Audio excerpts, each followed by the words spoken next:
The day her own father disowned her, Clara Bennett had nothing but an old suitcase, a pair of rain-soaked shoes, and $37 in her pocket.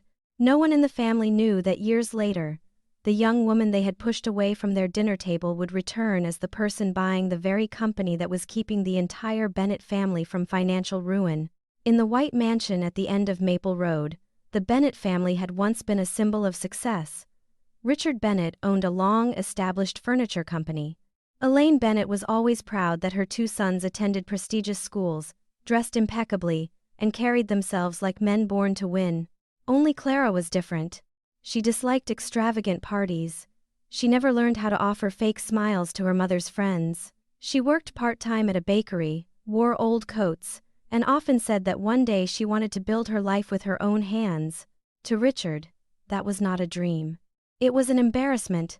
During Clara's 23rd birthday dinner, when she announced that she did not want to become a secretary in the family business, and instead wanted to open a small design studio, the entire table fell silent.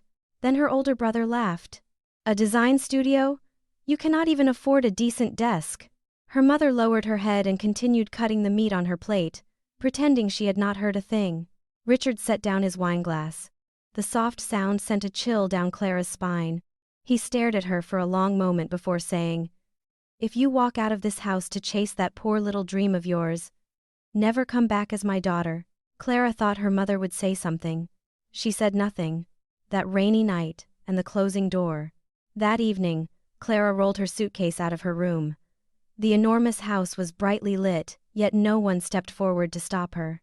As she passed through the living room, she saw her mother standing near the staircase, gripping a silk scarf tightly in both hands. Her eyes were red, but her lips remained sealed. Clara stopped. "Mom, you only need to say one sentence." Elaine looked away. And in that moment, Clara understood that sometimes the silence of family hurts more than being disowned. The door closed behind her. Outside, rain poured from the sky. Clara stood beneath the porch as tears mixed with the rainwater. She no longer had a home. She no longer had them. No one believed in her anymore. But that very night, something else was born. Not resentment. A promise. She would live so well that one day they would be forced to see her through different eyes. The years no one saw. Clara started in a tiny rented room behind a laundromat. During the day she worked as a waitress. At night she studied design, business, sales, and how to stand up again after every rejection. There were nights when she fell asleep at her desk beside unfinished sketches. There were months when she survived on cold bread so she could save money for materials. Some clients laughed at her designs, telling her she was too young, too poor, and too idealistic. But Clara never stopped. She turned pain into discipline. She turned contempt into fuel. She turned every insult into a reason to keep going for one more day. 3 years later, her small design studio gained its first clients. 5 years later, Clara's brand appeared in interior design magazines. 7 years later, she became the founder of a luxury design company serving clients across America. Online, people called her story a real-life family drama. Reddit stories. A Reddit family drama story filled with bitterness, yet also filled with inspiration. A dramatic storytelling journey about a young woman who was looked down upon by her family when she was poor, only to build her own worth with her own hands. Yet Clara never lingered on the praise. Because deep inside her heart, there was still an old room that had never truly been locked. The day the Bennett family fell. While Clara was rising, the Bennett family was falling. Richard's company gradually lost customers. The two sons he had once been so proud of knew only how to spend money, fight for power, and blame one another. Major contracts went to competitors. Banks began tightening their grip. One morning, Richard sat in a conference room with a gray and exhausted face. The company's lawyer explained that only one path remained. They would have to sell most of the company to a new investor. Richard asked for the buyer's name. The lawyer placed a file on the table. Clara Bennett Designs. The room fell silent. His eldest son jumped to his feet. "That's impossible. Clara cannot have that kind of money." But the numbers on the documents did not lie. The company they had once mocked was now worth many times more than the entire Bennett family fortune. Richard sat motionless. His hand trembled slightly. For the first time in years, he remembered his daughter standing in the rain with that old suitcase. The meeting no one could avoid. Clara walked into the conference room on Monday morning. She wore a simple cream-colored suit. No flashy jewelry, no victorious smile.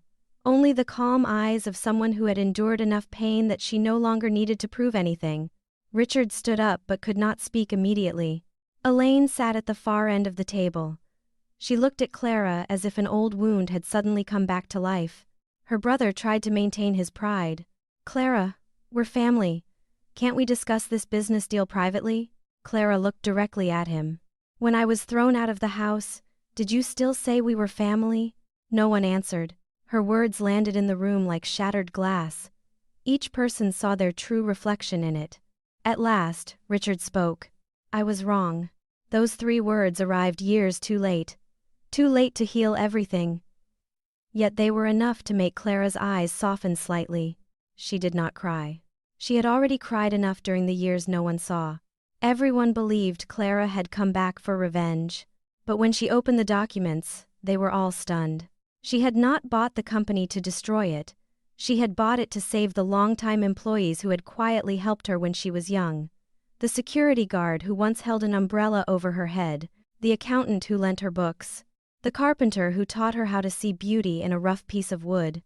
Clara spoke slowly. "I am not saving this family because you deserve it. I am saving the people who spent their lives working here because they do not deserve to be dragged down by the Bennett family's pride." Elaine burst into tears. This time, no silk scarf could hide her regret. She stood up and walked toward Clara, her voice trembling. "I'm sorry for staying silent." Clara looked at her mother for a long time. Then she answered, "I waited years to hear those words. But I am no longer the girl who needs them to keep living." Richard signed the transfer agreement with trembling hands. From that moment on, Clara was no longer the daughter everyone looked down on.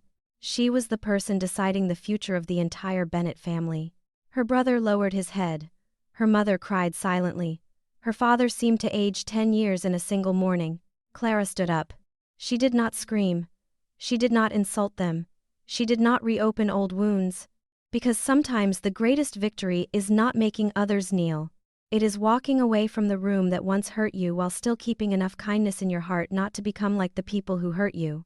Years ago, the Bennett family closed their door on Clara because they believed she was poor, weak, and without a future. Years later, they found themselves sitting across from her, facing the truth that a person's value is not determined by how much money they have when they start, but by the strength they keep when the entire world turns its back on them. Clara never got her lost youth back. She could never erase that rainy night. But she transformed it into the beginning of a life that no one would ever look down on again. If this story reminded you of someone who was once underestimated by their family, leave a comment below. Do you think Clara should completely forgive them, or should she simply move forward and keep her distance?